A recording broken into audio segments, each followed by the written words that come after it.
जिसने आज तक गोभी नहीं खाया वो भी उंगलियां चाट चाट के गोभी खाएगा।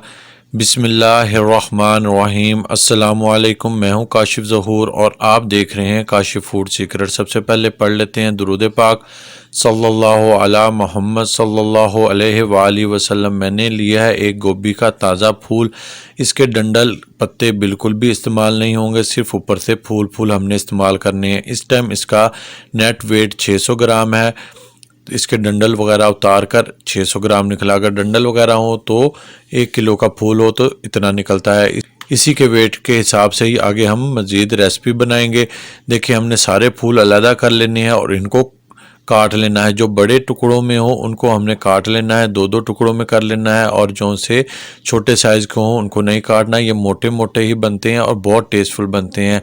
बड़े रेस्टोरेंट स्टाइल रेसिपी है ये, बड़े रेस्टोरेंट की रेसिपी है। इंशाल्लाह आपको बहुत पसंद आएगी। बहुत टेस्टफुल बनती है गोभी।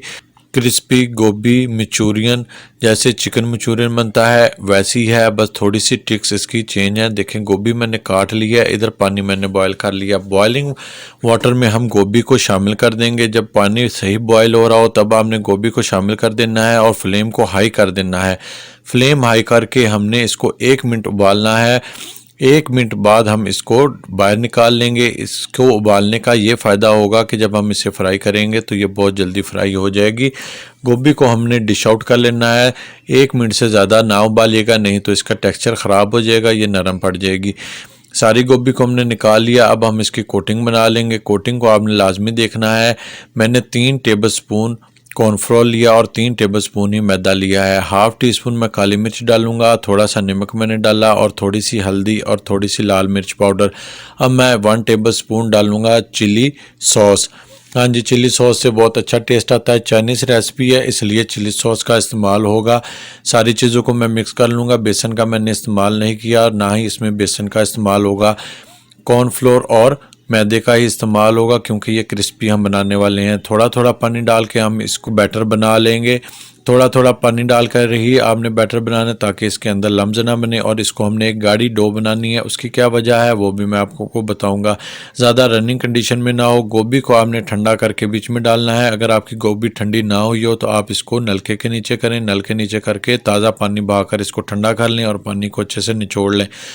इसको थिक रखने का ये मकसद था कि गोभी में बहुत ज़्यादा पानी होता है, लिक्विड होता है। जैसे ही इसके ऊपर बैटर लगता है ये पानी रिलीज़ कर देती है। अभी हमने एक और ट्रिक इस्तेमाल करनी है। हाँ जी, मैं इसके ऊपर 2 टीस्पून मज़ीद कॉर्नफ्लोर शामिल करूँगा जब हमने इसके ऊपर कोटिंग कर लिया, ताकि ये अच्छे से क्रिस्पी बने, अच्छे से इसके ऊपर कोटिंग हो जाए। इसकी हमने ऊपर अच्छे से कोटिंग कर लेनी है। सारे के ऊपर बिल्कुल परफेक्ट एक जैसी कोटिंग करनी है। इधर मैंने ऑयल गरम कर लिया है, मीडियम ऑयल गरम किया है। ज़्यादा हाई ऑयल गरम नहीं होना चाहिए, लो टू मीडियम आंच पर ही होना चाहिए। गोभी मैं इसमें शामिल कर दूंगा। मैं 2 दफ़ा में गोभी को फ्राई करूंगा। एक बार मैं आधा बैच बना लूँगा और आधा दूसरी बार में फ्राई कर लूँगा। आप चाहें तो एक बार में भी कर सकते हैं। ऑयल की अगर मिकदार ज़्यादा हो तो टेंशन नहीं लेनी, आपस में जुड़ेंगी नहीं, अलहदा हो जाएंगी जैसे ही ये क्रिस्पी होंगी। अच्छा क्रिस्पी करके हम इसको डिश आउट कर लेंगे। देखें, मैंने इसको अच्छा क्रिस्पी कर लिया है। हाँ, आपने अगर अभी तक हमारा चैनल सब्सक्राइब नहीं किया तो चैनल को सब्सक्राइब करें भाई। इस तरह की आसान, ऑथेंटिक और टेस्टफुल रेसिपीज़ के लिए हमारे चैनल को ज़रूर सब्सक्राइब करें और बेल आइकन को भी दबा लें। मैंने हरी मिर्चें ले ली 5 से 7, इनको मैं काट लूँगा। तीखी वाली हरी मिर्चें हैं, मोटा मोटा मैं इनको काटूंगा। इसी तरह मैंने शिमला मिर्च भी लिया और प्याज भी। कटिंग आप लाजमी देखिएगा। प्याज देखे मैंने लिया है एक बड़े साइज़ का। इसको आपने ऐसे मोटा मोटा काट लेना है। मोटे साइज़ के कटेंगे, ज़्यादा बारीक प्याज को नहीं चॉप करना। बारीक नहीं होने चाहिए, मोटे मोटे होने चाहिए। और इसको हम कितना कुक करेंगे ये लाजमी देखना है। इसका क्रंच बरकरार रहना चाहिए, क्रंच ख़राब नहीं होना चाहिए। ये देखें कितना बेहतरीन कटिंग हुई है। मोटी मोटी कटिंग करनी है, आपने भी इसी तरीके से कटिंग करनी है। इसी तरीके से ही मैं शिमला मिर्च की भी कटिंग कर लूँगा। शिमला मिर्च को मैंने काट लिया, बीज मैंने रिमूव कर दिए। देखें, जितने प्याज के हमने साइज़ की कटिंग की थी उतनी ही हम शिमला मिर्च की भी कटिंग कर लेंगे। आप चाहें तो हरा प्याज भी बीच में डाल सकते हैं और शिमला मिर्च दूसरी जो होती है येलो और ऑरेंज कलर की, रेड कलर की, वो भी डाल सकते हैं। अब हमने कढ़ाई ली है, इसमें मैं ऑयल डाल लूँगा। 1 चमचा भर के मैंने ऑयल का लिया है। इसमें मैं लहसुन अदरक बारीक चॉप किया हुआ 1 टेबलस्पून शामिल कर दूंगा और इसको अच्छे से मैंने भून लेना है। तकरीबन 30 सेकंड के लिए मैंने इनको भूनना है, इससे अच्छी खुशबू आने लगे और हल्का सा गोल्डन कलर हो, तो बस इतना ही हमने भूनना है।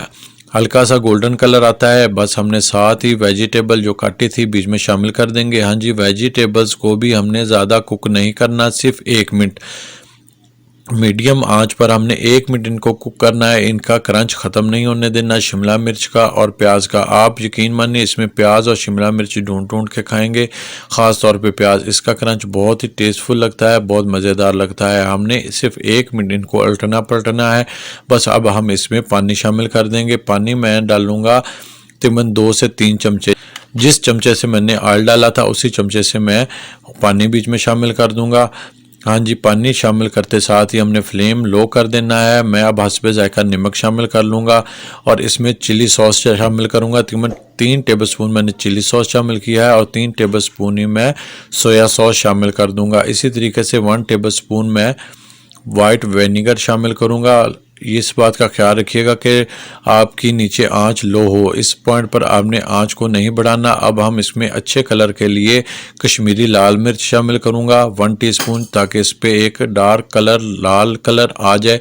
इसको मैं अच्छे से मिक्स कर लूँगा। इसी पॉइंट पर हमने केचप डालना है। इस रेसिपी की जान तकरीबन 3 से 4 टेबलस्पून मैं डालूँगा केचप शामिल करके अब लास्ट इंग्रेडिएंट्स शामिल करना है। ये सारा प्रोसीजर आपने जल्दी जल्दी करना है, बस जल्दी से ये रेसिपी बन जाती है, ज़्यादा टाइम नहीं लेती। इधर मैंने एक कटोरी ली, 1 टीस्पून मैं कॉर्नफ्लोर का लूँगा और 2 से 3 टीस्पून पानी के शामिल करके इसको अच्छा सा मिक्स कर लूँगा। लम्स नहीं होने चाहिए। बस इसी पॉइंट पर हम इस बैटर को बीच में शामिल कर देंगे और फ्लेम को हाई कर देंगे। फ्लेम को हाई करके इस बैटर को हमने शामिल कर देना है। इसका मकसद ये होता है कि हमारे जो ग्रेवी बनी है वो गाढ़ी हो जाए और उसके साथ सारी कोटिंग अच्छे से हो जाए। बस हमने बीच में गोभी शामिल करके फ्लेम को बंद कर देना है। अब हमने फ्लेम बंद कर देना है। फ्लेम हमारा नहीं ऑन होना चाहिए। कोटिंग कर लें और बस डिश आउट कर लें। हमारी क्रिस्पी चिली मंचूरियन गोभी बनकर तैयार है। बहुत ही टेस्टफुल बनी है, बहुत ही मज़ेदार बनी है। बच्चे भी खाएंगे, बड़े भी खाएंगे। जो गोभी को नहीं पसंद करते वो हाथों से उठा उठा के खाएंगे, इतनी टेस्टफुल बनी है। अगर आपको हमारी ये रेसिपी पसंद आई है तो अपने फ्रेंड और फैमिली के साथ शेयर कर दें। हेल्दी पकाएं, हेल्दी खाएं, अपना और अपनों का बहुत ख्याल रखें। मुझे भी अपनी दुआ में याद रखें। काशिफ फूड सीक्रेट से काशिफ को दें इजाज़त। अल्लाह हाफिज़।